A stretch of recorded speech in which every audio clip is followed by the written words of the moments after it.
आजचा व्हिडिओ हा खास महिलांसाठी आहे. तर काय ते बघूया.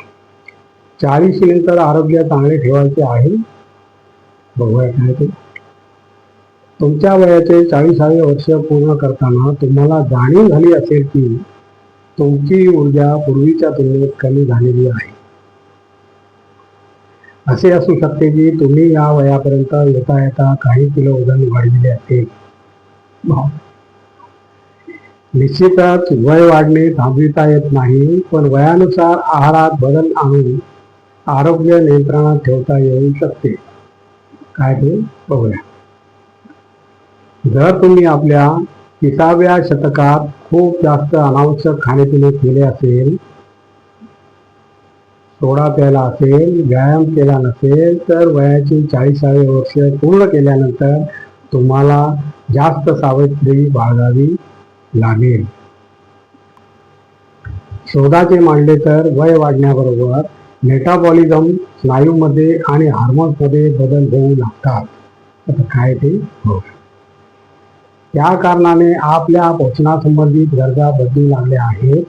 एका संशोधनानुसार 40 वर्षे वयानंतर आपल्या मेटाबॉलिक रेटमध्ये दर 10 वर्षांमध्ये 5% कमतरता होते. अच्छा, अशा स्थितीत जर शरीराला योग्य पोषण मिळाले नाही तर आरोग्याविषयक समस्या निर्माण होऊ लागतात. म्हणून हे जाणणे आवश्यक आहे की या वयात तुम्हाला काय खाणे आवश्यक आहे आणि काय खाणे आवश्यक नाही.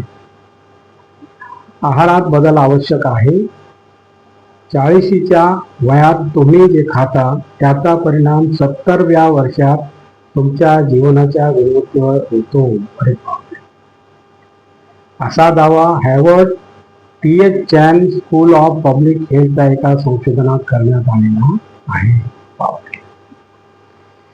म्हणजे जे लोक मध्यम वयात निरोगी आहार पद्धतीचे पालन करतात ते आरोग्य संपन्न राहण्याची शक्यता जास्त असते. क्लाउड 9 ग्रुप ऑफ हॉस्पिटलच्या आहार तज्ज्ञ मुस्कान सांगतात की जसजसे आपले वय वाढत जाते तसे आपल्या जीवनशैलीचा आपल्या आरोग्यावर परिणाम दिसू लागतो. त्यामुळे तुमच्या आहाराची भूमिका महत्वाची आहे. जर तुमच्या डॉक्टरने तुम्हाला आपल्या आहारात बदल करण्यासाठी सांगितले नसेल, पण 40व्या वर्षानंतर आपण स्वतःच आहारात बदल केला पाहिजे. भरड धान्याचे सेवन करा. हृदयाचे आरोग्य चांगले राखण्याबरोबरच शरीर आणि मेंदूला ऊर्जा देण्यासाठी फायबरयुक्त आहार घेणे आवश्यक आहे. त्यामध्ये भरडधान्य, ज्वारी, बाजरी, नाचणी तुमच्यासाठी उत्तम ठरतील. कारण त्यांच्यात फायबर भरपूर असते. म्हणून या वयात रोज 25 ते 30 ग्रॅम फायबरचे सेवन करावे. पास्ता, ब्रेड असा प्रक्रिया केलेला आहार खाण्यास चवीला चांगला वाटतो, पण तो पचनक्रिये संबंधित समस्या निर्माण करू शकतो. मिठाचे सेवन आवश्यक.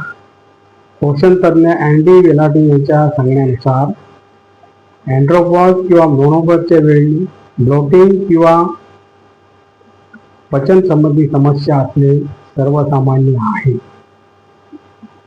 आणि अशा प्रकारे मित्रांनो पहिली टीप संपलेली आहे. आता दुसरी टीप काय ते महिलांनी इंटरनेट दक्षतेने वापरावे.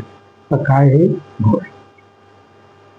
आज तंत्रज्ञानाने केलेल्या वेगवान विकासामुळे स्मार्टफोन आणि इंटरनेटच्या मदतीने जगाच्या कोणत्याही ठिकाणाशी संपर्क साधणे सहजपणे सोपे जाते. आज महिलाही आधुनिक तंत्रज्ञान वापरण्यात मागे राहिलेल्या नाहीत, पण त्या सायबर गुन्ह्याला बळी पडण्यात पुढे आहेत. हे टाळण्यासाठी त्यांनी काय काळजी घ्यावी पाहूया. महिलांबाबत होणारे सायबर गुन्हे. फसवे कृत्रिम ईमेल, एकतर्फी प्रेम, व्यावसायिक मतभेद, वैरभावामुळे महिलेस बदनाम करण्यासाठी तिच्या नावाने बोगस ईमेल ID तयार करून तिला परिचितांमध्ये बदनाम करण्याची ईमेल पाठवणे. बापरे. दुसरं काय, हॅरेसमेंट वाया ईमेल, वारंवार ईमेल पाठवून ईमेल क्रश करणे, ईमेल पाठवून महिलेला भेटायला बोलावणे, अश्लील भाषेतील ईमेल पाठवून त्रास देणे. बापरे. तिसरं काय, सायबर स्टॉकिंग, फेसबुक वा अकोट सारख्या सोशल नेटवर्किंग साईटवर महिलेला शोध घेऊन तिच्या मोबाईलवर अश्लील कॉमेंट करून त्रास देणे. बापरे. पोर्नोग्राफी, अश्लील चित्रे, व्हिडिओ, SMS पाठवून त्रास देणे, मित्रांना अश्लील व्हिडिओ दाखवणे. बापरे.